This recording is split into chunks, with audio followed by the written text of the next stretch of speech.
Hi guys, I'm Natasha Tessier.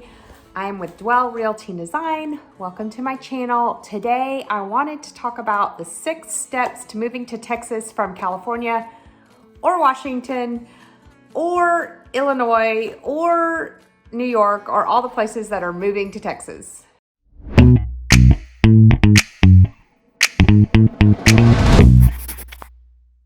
Hey there, I'm Natasha Tessier. Welcome to my channel. Thanks for tuning in. I'd love for you to hit the subscribe button.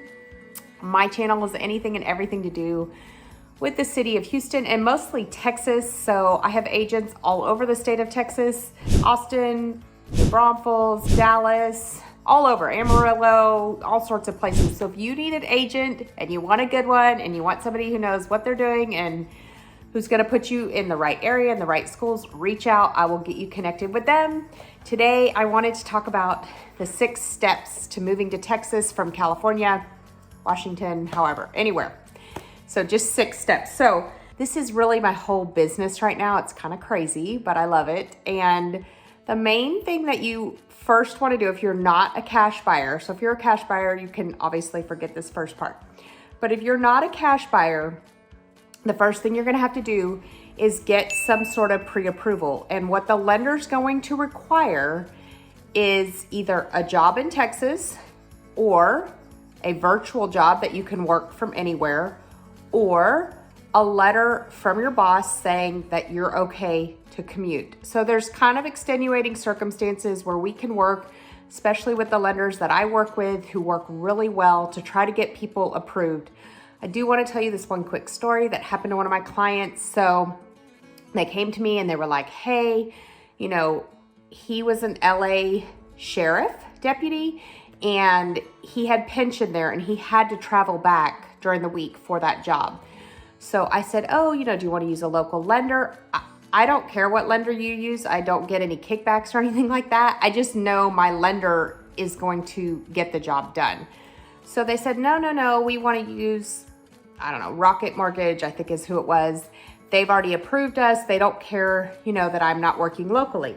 So a few weeks into our transaction, you know, we got the pre-approval, we got the house, we did all the inspections, everything was going great. They called me, they were about in tears because Rocket Mortgage came back to them and said, oh, we didn't know your job wasn't there.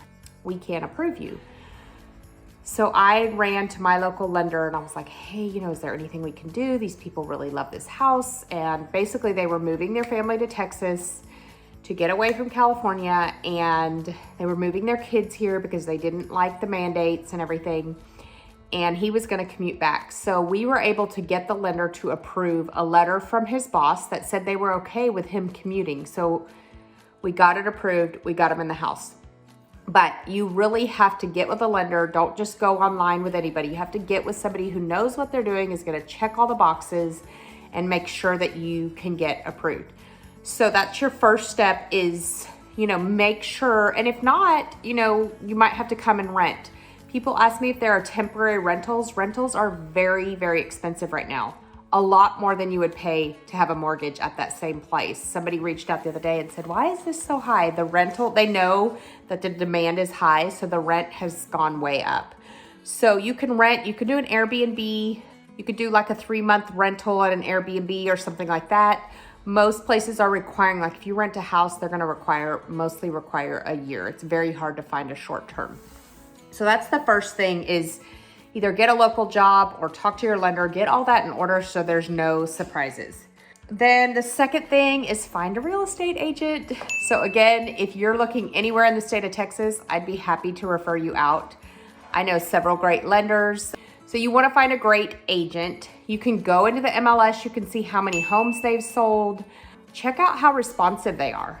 My clients know, like when they text me or call me during the day, I'm going to get back to them. Now, some of them text and call me at 2 a.m.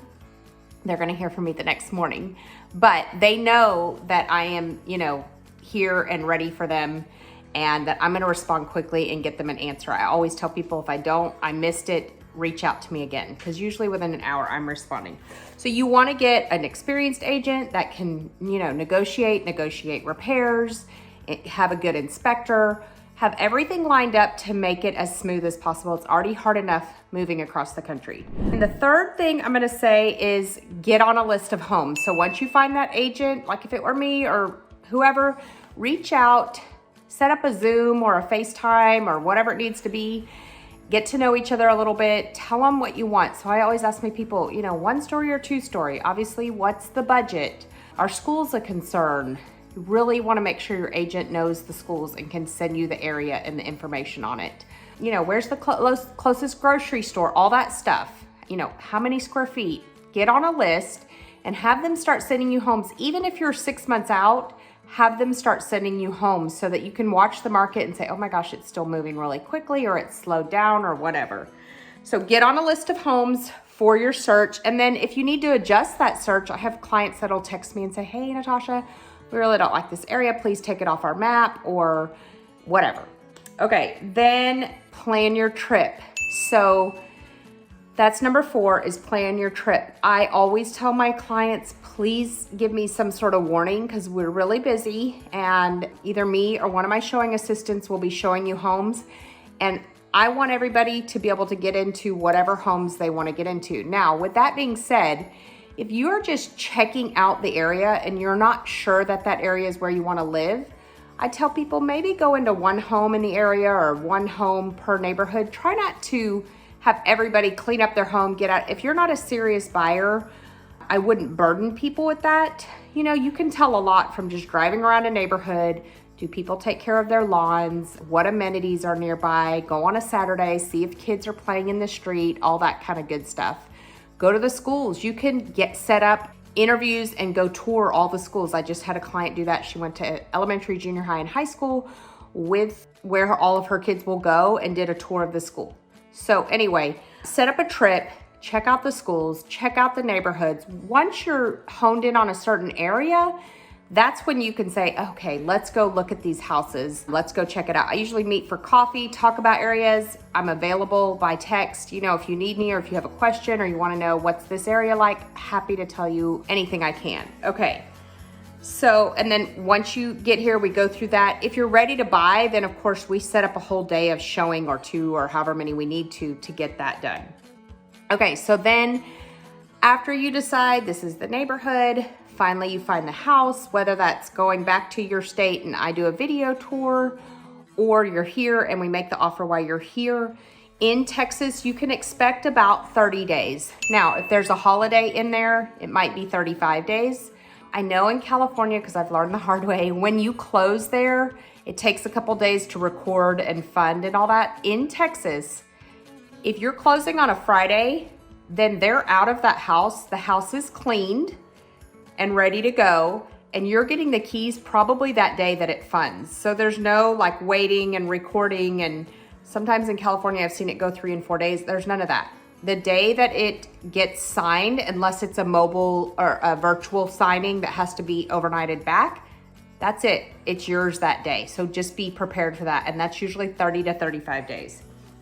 And then the last step is obviously to plan for your closing. So we can sign everything virtually. You don't have to be here for closing. A lot of people will come, put an offer in, and then do everything back home and then come back. So we can do it that way, or you can be in town for closing. It doesn't matter. When you go to closing, you'll just need your driver's license and then obviously funding. So between the lender and the title, they're going to tell you this is the amount that you need to bring to closing. And for that, you can do, you know, either a cashier's check or a wire. Let me back up a little bit. I forgot something. So when we make that offer, this is how it works in Texas. When you make an offer, you have option money and earnest money. For the option period is usually 7 to 10 days. If we're in a bidding war, we might bring that down to 5 days to try to win that bidding war. But somewhere around 7 to 10 days, that's usually a few $100s, maybe $150 to $250. And that is holding that house for that, whether it's 7 days or 10 days, so that you can run inspections and make sure nothing crazy is wrong with the house and negotiate repairs. If you walk away during that option period, all you lose is that $150 to $250. You don't lose anything else. The earnest money that is also paid at the time of contract, which is usually 1%. So if we're doing a $500,000 house, you're gonna do $5,000 to title plus say $200 option, okay, whatever we negotiate.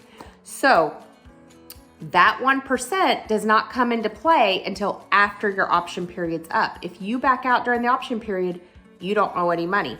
So after the option period, if you're past your financial contingency and everything is in order and it doesn't work out, that's when your earnest money comes into play. And then all that money is credited. So the $5,200 or whatever you put down to title is credited back to you at closing. So I want everyone to know that because a lot of people get confused. It's different in every state. That's how it works here. You do option money, earnest money, and then the 30 days. Okay, so that's pretty much it. My 6 steps to moving here. There's obviously a lot more involved, but that's kind of the steps that I would start with, is just getting pre-approved, making sure the job situation looks good, set up a list, fly in, look at houses, figure out what you want to make an offer on, all that good stuff. So again, if you ever have any questions, please reach out. You know how to find me by now. If you don't, Houston Realtor Natasha on Instagram and Houston Realtor Natasha on TikTok, Natasha Tessier on Facebook, and Natasha Tessier at Gmail, or my number's below.